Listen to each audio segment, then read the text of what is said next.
Hello students, Honey शुक्ल chapter 7 fair play. आज आप इसके words meaning and question answer करने वाले हैं। वर्ड्स मीनिंग देखेंगे। फेयर प्ले, फेयर प्ले होता है जो कि आपके चैप्टर का टाइटल ही है, नेम है न्याय। नॉमिनेट, नॉमिनेट होता है मनोनीत करना। बॉन्ड, बंधन। एबाइड, मानना। प्राइड ऑफ, तंग होना। कंसाइंस, अंतःकरण। इनडिफरेंट, उदासीन। प्लीडेड, तर्क दिया। क्रॉस एग्जामिन, जिरह करना। ग्रज्ड, अनिच्छा से देना, यानी कि किसी की इच्छा नहीं होती है तब हम वो कोई काम करते हैं तो ये इसके लिए वो वर्ड यूज़ करते हैं। मम, चुप्पी। एलोवेंस, भत्ता। एलोवेंस, भत्ता। व्रेच्ड, व्रेच्ड होता है दोस्त, यानी कि जो अच्छी प्रवृत्ति के लोग नहीं होते हैं तो उनके लिए हम ये वाला वर्ड यूज़ कर सकते हैं, व्रेच्ड। एनमिटी, शत्रुता। वर्डिक्ट, फैसला। ऑब्वियस, ऑब्वियस स्पष्ट। और सेमलेसली, बेशर्मी से। पेशेंस, धैर्य। ओके स्टूडेंट्स, ये आपके कुछ वर्ड्स मीनिंग है, अपने नोट करेंगे और लर्न करेंगे। Question answer. Question number 1, then the situation changed, what is being referred to. तब सिचुएशन चेंज हो गई। ये जो है ये आपके चैप्टर से लिया गया है, लेकिन इस सिचुएशन से क्या मीनिंग है, ये सेंटेंस आपको क्या शो करता है। Answer, after the transfer of property to Jumman. देखिए, जुम्मन की एक आंटी थी तो उनकी जो प्रॉपर्टी थी वो जुम्मन के नाम ट्रांसफ़र हो गई थी, लेकिन जब वो प्रॉपर्टी जुम्मन के नाम ट्रांसफ़र हो गई थी तो जो सिचुएशन थी वो चेंज हो गई थी। तो उसी के लिए ये वाला सेंटेंस यूज़ किया गया है, then the situation changed. After the transfer of property to Jumman, he and his wife behaviour has. Question number 2, when Juman's aunt realized that she was not welcome in his house, what arrangement did she suggest? Answer, she suggests to give her a monthly allowance. Monthly allowance होता है मासिक भत्ता। देखिए, जब जुमन की aunty को जुमन की wife का जो बिहेवियर था वो अच्छा नहीं लगता है, पसंद नहीं आता है, तो वो जुमन से कहती हैं कि मुझे तो मंथली अलाउंस यानी कि मासिक भत्ता दे दो, मैं अपना अलग पकाऊंगी और अलग खाऊंगी। Question number 3, what was the villagers reaction when the aunt explained her case to them. Villagers यानी कि जो गांव वाले थे, जब आंटी गांव वालों को जाकर अपना ये केस बताती हैं तो उनका जो रिएक्शन था वो कैसा था। देखिए, सभी टाइप के लोग होते हैं, यदि हम अपनी दुख, परेशानी या तकलीफ़ किसी को बताते हैं तो सभी का रिएक्शन अलग अलग होता है, सभी का अपना अपना बिहेवियर होता है। कुछ मजाक भी बनाते हैं, कुछ हमारे साथ सिंपैथी भी दिखाते हैं। ऐसा ही आंटी के साथ भी हुआ था। आंटी जब अपनी ये परेशानी को विलेजर्स के साथ शेयर करती हैं तो फिर उनका जो बिहेवियर होता है सभी का अलग अलग होता है। तो आंसर में भी हमें यही लिखना है, सम विलेजर्स लाफ्ड एट हर। कुछ जो विलेजर्स होते हैं उनके पर हंसने लग जाते हैं। सम सिंपैथाइज्ड विद हर, और कुछ उनके साथ सिंपैथी दिखाते हैं।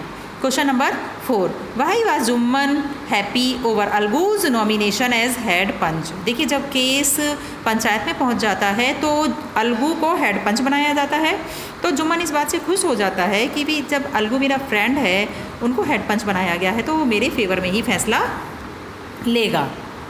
तो जुम्मन क्यों खुश हो जाता है, इस क्वेश्चन में आपसे ये पूछा गया है। तो Jumman was happy because Algu was his best friend. Algu उसका बहुत अच्छा दोस्त था और उसको जब नॉमिनेट किया गया तो उसको अच्छा लगा कि जो फैसला होगा पंचायत का वो मेरे फेवर में होगा। Okay students, next question, God lives in the heart of the panch. पंच के हृदय में भगवान निवास करते हैं। द आंट सेड, आंटी ने कहा। व्हाट डिड सी मीन, उनका इस बात से क्या मतलब था। Answer, she meant that a panch is to just and impartial like God. निष्पक्ष होना चाहिए पंच को, जिस तरह से भगवान होते हैं उसी फेवर में फैसला करना चाहिए जो कि सही है। What was Algu's verdict as head panch, how did Jumman take it. Answer, question number 6 आपका ये चल रहा है। Algu declared that Jumman must either pay his aunt a monthly allowance or return her property. Jumman became his enemy. देखिए जुम्मन, अलगू ने जब फैसला लिया हेड पंच के रूप में उसको बनाया गया जब, तो अलगू ने कहा कि जुम्मन को, अलगू का जो फैसला था वो ये था कि जुम्मन को या तो आंटी की प्रॉपर्टी को वापस कर देना चाहिए या फिर उनको मंथली अलाउंस देना ही चाहिए।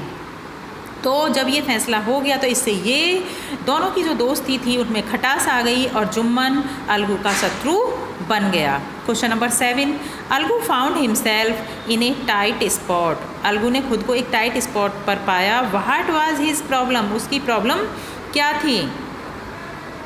देखिए ये दूसरे केस के बारे में है, जब अलगू प्रॉब्लम में आ जाता है। आपने जब चैप्टर को वीडियो देखी होगी आपको स्टोरी को पता होगा। अलगू के बैल को लेकर जो ये स्टोरी है वहाँ पर वो एक टाइट स्पॉट पे आ जाता है। क्या उसकी दिक्कत थी, यही इसमें पूछा गया है। साहू एक वो था, समझू साहू था जिसको अलगू अपने बैल दे देता है। तो साहू रिफ्यूज़ड, लेकिन वो जो बैल थे वो बीमार हो जाते हैं और बीमार होकर वो मर जाता है। तो साहू कहता है कि मैं तुम्हें यानी कि अलगू को उस बैल का पेन नहीं करूँगा क्योंकि वो बैल तुमने मुझे बीमार दिए थे और वो मर गए। तो साहू रिफ्यूज़ टू पे द बुलक्स प्राइस, साहू मना कर देता है बुलक्स यानी कि बैलों का प्राइस देने के लिए। But Algu's want to obtain the price of his bullocks from Sahu, लेकिन अलगू चाहता है कि मुझे उनका प्राइस मिलना ही चाहिए, इसीलिए वो पंचायत में अपना फैसला लेकर जाता है। Why was Algu's, question number 8 आपका चल रहा है। Why was Algu upset over Jumman's nomination as head panch. जब अलगू अपना फैसला पंचायत में लेकर जाता है तो जुम्मन को हेड पंच बनाया जाता है। इस बात से अलगू थोड़ा परेशान हो जाता है। वो ये सोचता है कि जुम्मन मेरा शत्रु है, मैंने पहले उसके फेवर में फ़ैसला नहीं लिया था, हो सकता है जुम्मन इस बात का फ़ायदा उठाए। तो यही परेशानी उसको चिंतित कर देती है। Answer, Algu thought that Jumman's would now take his revenge on him. Algu को लगता है कि अब जुम्मन मुझसे अपनी उस शत्रुता का बदला लेगा, इसीलिए वो परेशान हो जाता है, अपसेट थोड़ा सा हो जाता है। नेक्स्ट पेज पर आएंगे। क्वेश्चन नंबर आपका 9 है। What was Jumman's verdict as head panch. Head पंच के बनने के जब उसको हेड पंच बनाया जाता है तो जुम्मन का क्या फैसला होता है। How did Algu take it, और अलगू ने इसको कैसे लिया। Answer, Sahu must pay the price of the bullocks to Algu. Jumman ने फैसला लिया कि साहू को बुलक्स यानी कि बैलों का जो कीमत है वो अलगू को चुकानी चाहिए। Algu was very impressed with the Jumman's verdict as head panch. से जुम्मन के फैसले से अलगू बहुत ज़्यादा प्रभावित होता है। Question number 10 and last question of your lesson. Which of the following sums up the story best. मतलब ये जो सारी जो स्टोरी थी ये क्या इससे समरी निकल के आती है। तो answer, the voice of the panch is the voice of God. जो पंचों की जो वॉइस है वो भगवान की ही वॉइस होती है, अर्थात पंच के हृदय में भगवान निवास करते हैं। मीन्स जब हम किसी एक जिम्मेदारी की पद पर बैठ जाते हैं तो हम निष्पक्ष होकर फैसला लेते हैं।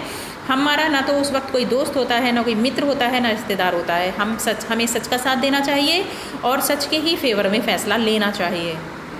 सच जिसके भी फेवर में, चाहे सच सही कहने वाला यदि हमारा दुश्मन भी है तो हमें उसके फेवर में ही फैसला करना चाहिए।